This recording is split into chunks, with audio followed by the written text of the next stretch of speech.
allocation de 17 millions qui me permet de louer 10 appartements dans les centres universitaires. Donc c'est possible pour les maires qui le veulent. Donc quand l'État fait des efforts, les communes font des efforts et le problème n'est pas réglé, il faut reposer le problème de façon sérieuse. Il faut des états généraux de l'enseignement public pour trouver des solutions et non par des mesures arbitraires. Je vous remercie. Merci. Monsieur Djimmo Souare, vous avez la parole. Monsieur Mohamed Ali Aïm Salim Dafé se prépare. Je vous remercie, Madame la Présidente, Monsieur le ministre de l'Enseignement supérieur, Monsieur le ministre des Finances et du Budget, Mesdames, Messieurs les hauts fonctionnaires, chers collègues, Mesdames, Messieurs, assalamu alaikum wa rahmatullah. Monsieur le ministre, je vais commencer d'abord par saluer les efforts de l'État pour la démocratisation de l'enseignement supérieur. De 1960 à 2012, 2 universités au monde Sénégal et 3 centres universitaires régionaux. Sur une décennie, de 2012 à 2012, nous avons centres universitaires régionaux, nous érigés en une université, les 3 centres, construire l'université Ibrahima Niass Saloum, l'université Amadou Mahtar Mbow, l'université virtuelle Cheikh Hamidou Kane, lancer les travaux de l'université de Matam et l'université du Sénégal oriental. Nous avons au moins 10 universités sur une décennie. Donc il faut dire tout simplement que sur ce point, le bilan du président Macky Sall est élogieux. Je vais vous un collègue, un jeune frère de valeur de Tambacounda par rapport à l'université du Sénégal oriental.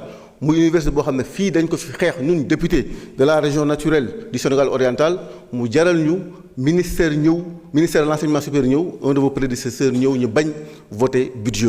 En 2013, le 16 septembre plus exactement, Marie Réunion a été à Tamba pour organiser un CRD pour lancer l'université du Sénégal oriental, nous inscrire les crédits dans la LFR, pour en tout cas clôturer les 50 hectares pour sécuriser le périmètre dem out ay financement. Le président Macky Sall bala modem, nous avons participé à une manifestation pour l'érection de cette université. J'en profite pour rendre hommage à la synergie des actions citoyennes présidée par Bounama Kanté et d'autres acteurs aussi.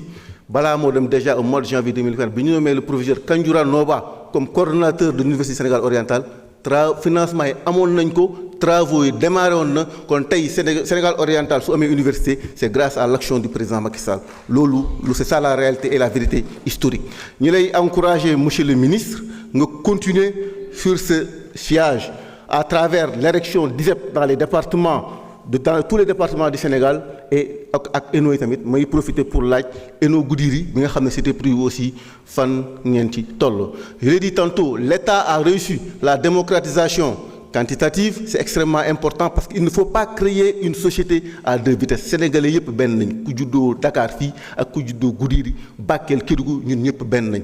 Ce défi moy lan tay ji moy tout simplement la démocratisation qualitative. La démocratisation qualitative en finançant la recherche, tout simplement en améliorant le cadre de vie des étudiants, en accompagnant les étudiants, ils sont d'origine sociale modeste, nous en tout cas par la magie de la méritocratie républicaine, élevez am sen place dans la société sénégalaise. Fofu le défi bi nek ñi lay ñaanal monsieur le ministre de l'enseignement supérieur nga réussir ko parce que tay Sénégal en tout cas su amé fépp ay université doomu sénégalais di ci jang je pense que tout simplement loolu ñëpp di ñaan.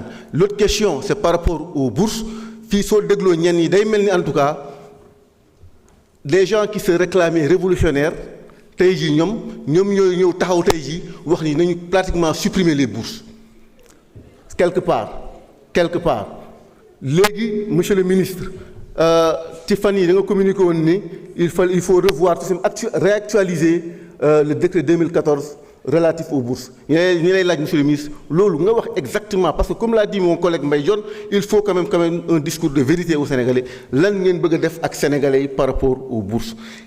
À quoi les étudiants peuvent s'attendre par rapport aux bourses? Nous donnons l'air à travers des négociations avec les organisations étudiantines, nous savons exactement fa la ñuy tek sen tank. Mais li l'air ba l'air moy on ne l'acceptera pas. Et il est inconcevable qu'au Sénégal, qui est une société à deux vitesses. Qu'on prenne exemple sur le Canada ou les États-Unis, des pays qui sont développés depuis. Nous n'avons jamais coup de Dakar, ou la papa nek fonctionnaire ou fonctionnaire, ngay jang dem am chance dem université, kenen ki joge xawma Louga wala Goudiri wala Kidira baña am en tout cas cette chance là. Lolu duñ ko nangu. C'est à l'État de trouver les voies et moyens pour que les étudiants puissent tout simplement, pour que les jeunes Sénégalais puissent étudier dans de bonnes conditions et par la méritocratie républicaine, nous savons par exemple, ils sont excellents, ils sont moins bons, mais en tout cas, l'élève que toog fii di xalaat supprimer leen wala ak yi nga xam ne étudiants yi am nañ ko di ko jéem a wàññi. Ça il faut que ce soit très très clair. Je pense bi ngeen di campagne sax laa leex nii régime bi fi nekk da ngeen campagne loolu soo leen ñëwee da ngeen koy assumer ba mu leer nañ ngeen liggéey pour trouver les voies et moyens parce que gis nañ fi nit ñi xam nga depuis des mois ñi ngi wax ay bor foo jóg gis suñu nee par exemple électrification rurale à Kédougou gis nañ ko temps yi passé ministre bi daw dem électrifier projet GOF projet yoo xam ne dañu ko lancé depuis 2019 moo doon. Merci beaucoup. Je vous remercie monsieur le président. Merci président. Mohamed Aïb Salim Dafé, vous avez la parole.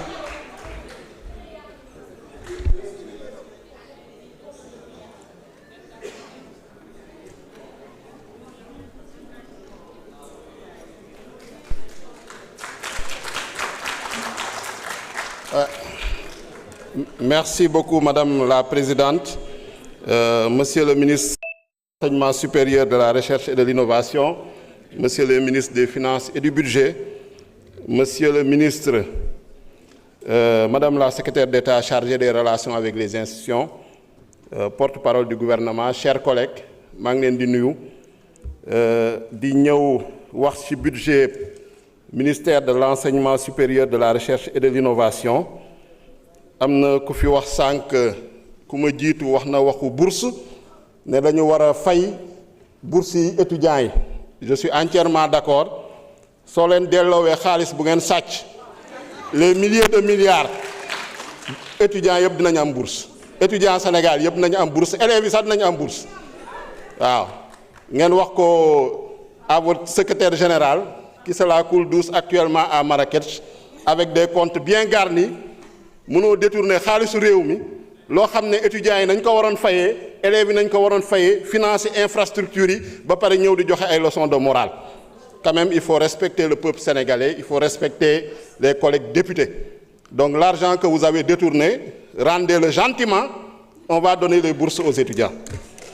Beneen bi lu ma bëgg a wax mooy ni effectivement monsieur le ministre maa ngi lay féliciter di la encourager ci liggéey bi bu am solo ba nga xam ne entamé nga ko par rapport ak programme yi.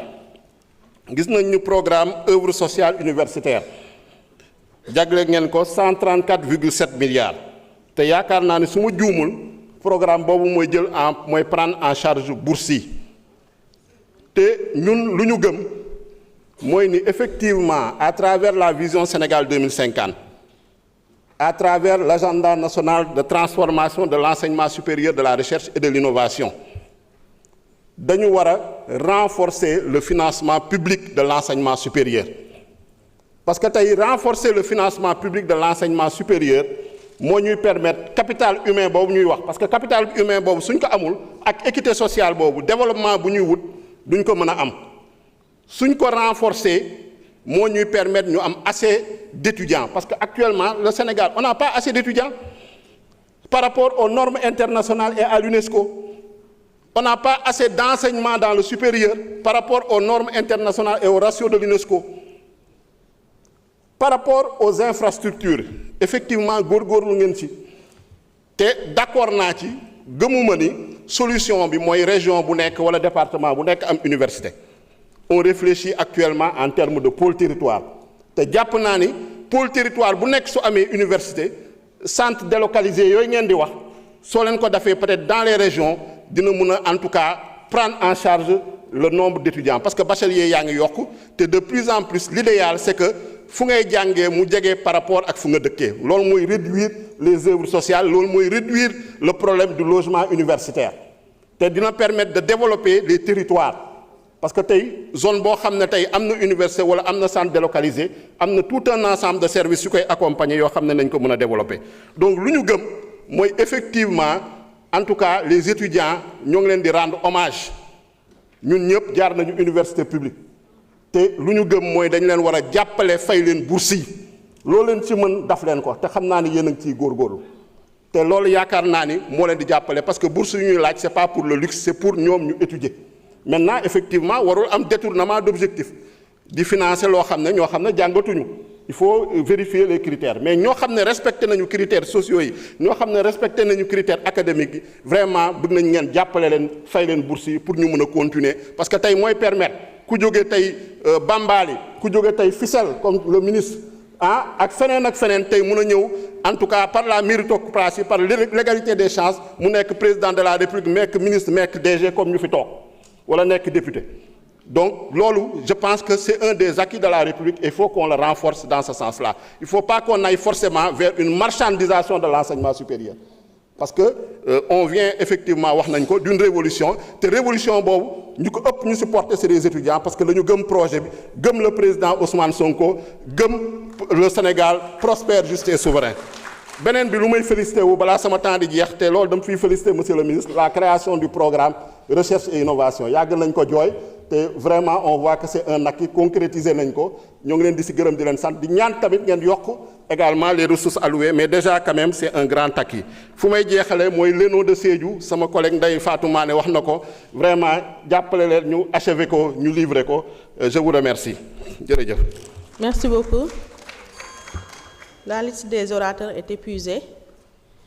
Monsieur le ministre de l'Enseignement supérieur, de la Recherche et de l'Innovation, vous avez la parole. Pour 30 minutes. Oui.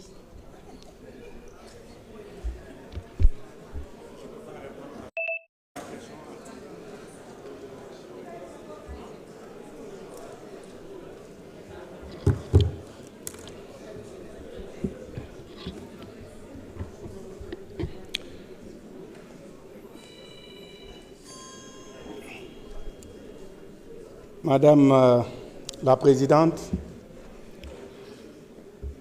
honorables députés, Monsieur le ministre des Finances et du Budget, Madame la ministre secrétaire d'État, chers collaborateurs,